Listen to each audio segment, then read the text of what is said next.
Halo teman-teman, berjumpa lagi pada perkuliahan penelitian pendidikan sejarah.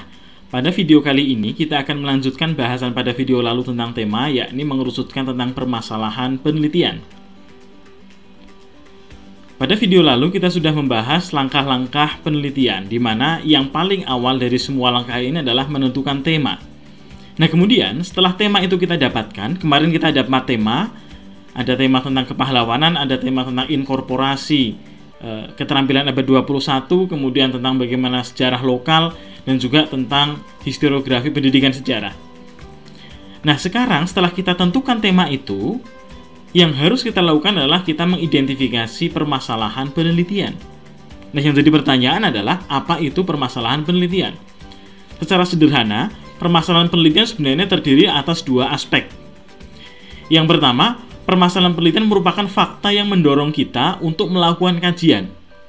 Sehingga apa yang mendorong kita melakukan kajian itu sebenarnya adalah permasalahan. Di satu sisi, permasalahan penelitian itu adalah juga pertanyaan yang akan kita jawab melalui proses selanjutnya. Sehingga permasalahan penelitian paling tidak terdiri atas dua aspek, yakni fakta yang mendorong kita melakukan kajian, dan yang kedua adalah pertanyaan yang akan kita jawab dalam proses selanjutnya melalui penelitian. Nah sekarang kita coba perhatikan, apa itu masalah? Masalah itu sebenarnya adalah kesenjangan.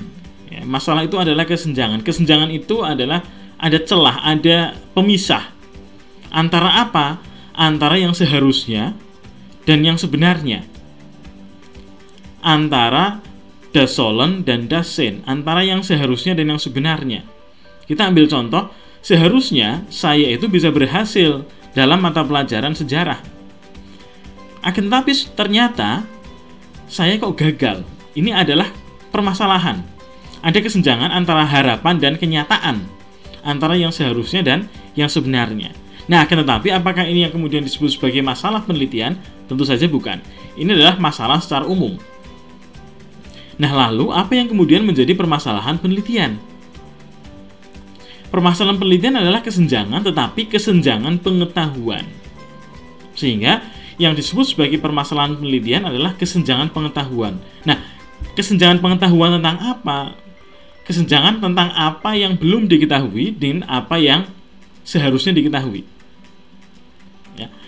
Apa yang sebelumnya, apa yang belum diketahui, dan apa yang seharusnya diketahui. Nah, dari mana kita tahu bahwa itu belum diketahui? Maka mau tidak mau syaratnya adalah kita banyak melakukan kajian untuk mencari celah apa yang belum dilakukan dari peneliti terdahulu yang setema. Sehingga untuk mengetahui apa yang belum diketahui, syarat utamanya adalah mencari celah dari penelitian terdahulu apa yang belum dilakukan. Ya tentu saja penelitian terdahulu itu adalah penelitian yang satu tema dengan penelitian kita. Misalkan kita meneliti tentang bagaimana nilai-nilai kepahlawanan, maka kita harus cari terlebih dahulu penelitian terdahulu tentang nilai-nilai kepahlawanan itu apa saja. Kita kumpulkan sebanyak-banyaknya dan kemudian kita identifikasi apa yang belum dilakukan, apa yang belum dikaji oleh sekian banyak penelitian sebelumnya. Nah itulah yang kemudian disebut sebagai kesenjangan pengetahuan.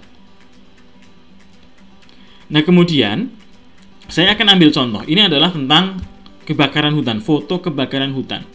Saya akan perlihatkan tentang bagaimana itu masalah yang sebenarnya, lalu kemudian apa itu yang kemudian menjadi permasalahan penelitian.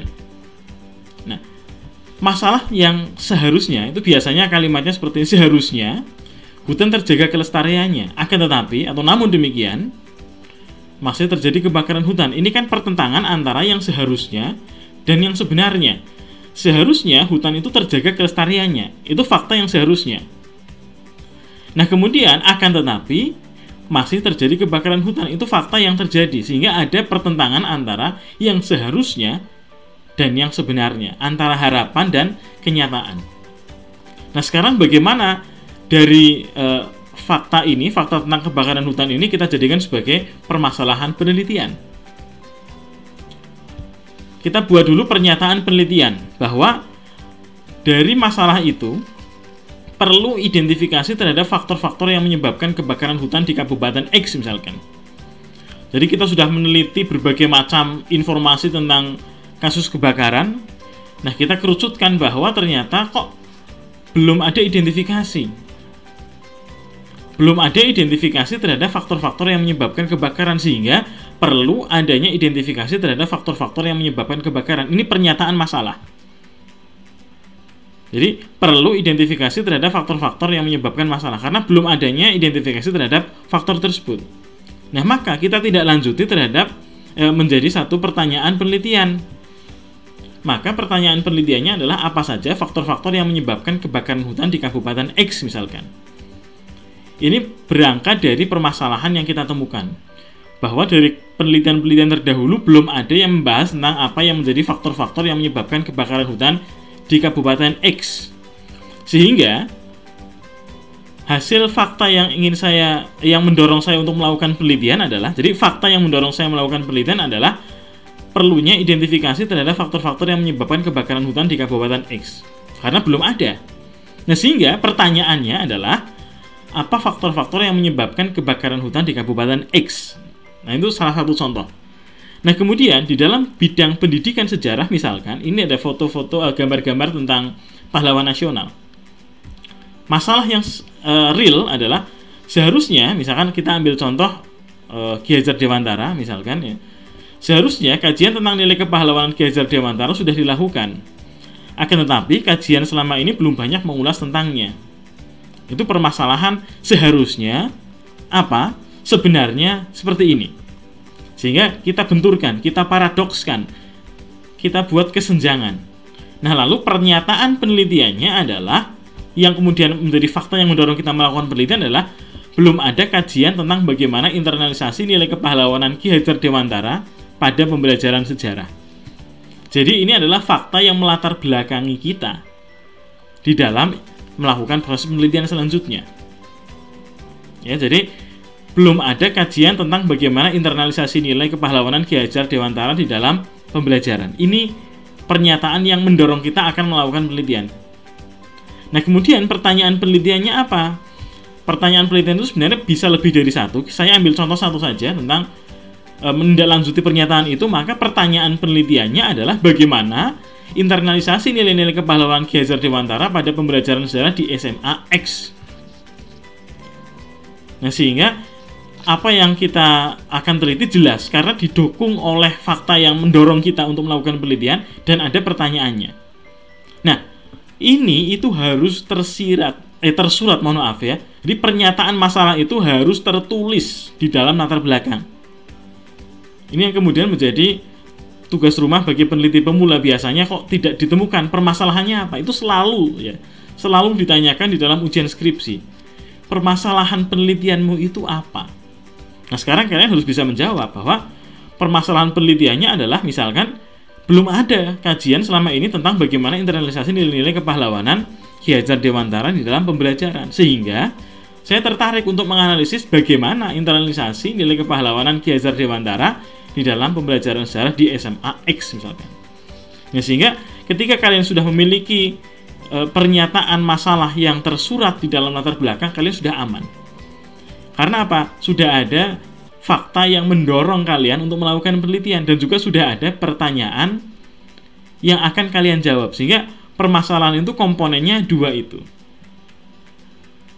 Nah, sekarang sebagai penugasan, kalian kan kemarin sudah memiliki tema. Nah, sekarang coba kalian buat apa pernyataan masalahnya dan apa pertanyaan penelitiannya. Syaratnya adalah kalian mencari terlebih dahulu dari penelitian-penelitian sebelumnya dengan tema yang sama. Tidak harus sama persis, tapi kemudian setema dari penelitian kalian, kemudian kalian cari celahnya itu apa, sehingga apa yang mendorong kalian untuk melakukan penelitian. Kalian coba cari pernyataan masalahnya itu apa, dan juga kemudian buatlah pertanyaan penelitiannya. Bisa satu, bisa lebih dari satu. Oke, kiranya ini ada beberapa hal yang perlu untuk kita pertimbangkan dalam memilih masalah. Jadi, pilihlah masalah yang aktual. Jadi, sebelum kita melakukan penelitian, pilihlah masalah yang aktual. Aktual itu yang biasanya berkaitan dengan peristiwa yang terjadi pada saat ini misalkan. Misalkan saat ini sedang ramai tentang bagaimana penyederhanaan kurikulum, maka ketika saya meneliti tentang bagaimana penyederhanaan kurikulum dalam pendidikan sejarah, maka itu akan menjadi hal yang menarik. Misalkan tentang bagaimana respon guru terhadap penyederhanaan kurikulum. Bagaimana respon siswa terhadap penyederhanaan kurikulum, bagaimana penilaian siswa terhadap isu penyederhanaan kurikulum misalkan. Itu aktual, sangat aktual. Nah, kemudian mudah ya. Jadi pilihlah masalah yang mudah untuk diteliti. Jangan kemudian bagus tapi kemudian susah menelitinya. Ini akan sangat susah ya. Misalkan saya ingin melihat tentang bagaimana peran pendidikan sejarah terhadap rekonsiliasi konflik yang ada di Poso. Nah, ini kan susah, jauh. Sementara saya ada di Semarang misalkan, penelitian saya harus ke Poso. Ini artinya tidak mudah. Nah, lalu kemudian carilah penelitian yang datanya tersedia. Ada. Misalkan ketika kita ingin meneliti di dalam dunia pendidikan sejarah, misalkan siswanya ada, buku teksnya ada, gurunya ada. Datanya tersedia. Nah, kemudian signifikansi apakah permasalahan itu urgent atau tidak, mendesak atau tidak untuk dipecahkan. Kemudian berkontribusi atau tidak. Menarik itu ukurannya sebenarnya subjektif, tetapi menarik untuk diteliti itu apakah memang peneliti sebelumnya itu belum mengkaji itu, sehingga menarik untuk diteliti. Dan yang tidak kalah penting adalah hasil penelitian itu bermanfaat. Nah, kiranya ini panduan di dalam memilih masalah. Jadi jangan terlalu susah, tapi kemudian jangan kebangetan banget gampangnya ya, artinya yang sedang-sedang saja. Artinya bisa kalian lakukan, yang terjangkau dengan kemampuan kalian. Inilah yang kemudian menyebabkan skripsi itu menjadi skripsi yang bagus. Karena skripsi atau penelitian yang baik itu adalah penelitian atau skripsi yang selesai. Sehingga agar penelitian itu bisa selesai, maka pilihlah masalah yang bisa dijangkau. Oke, kiranya itu materi perkuliahan kita pada kesempatan kali ini. Selamat belajar. Assalamualaikum warahmatullahi wabarakatuh.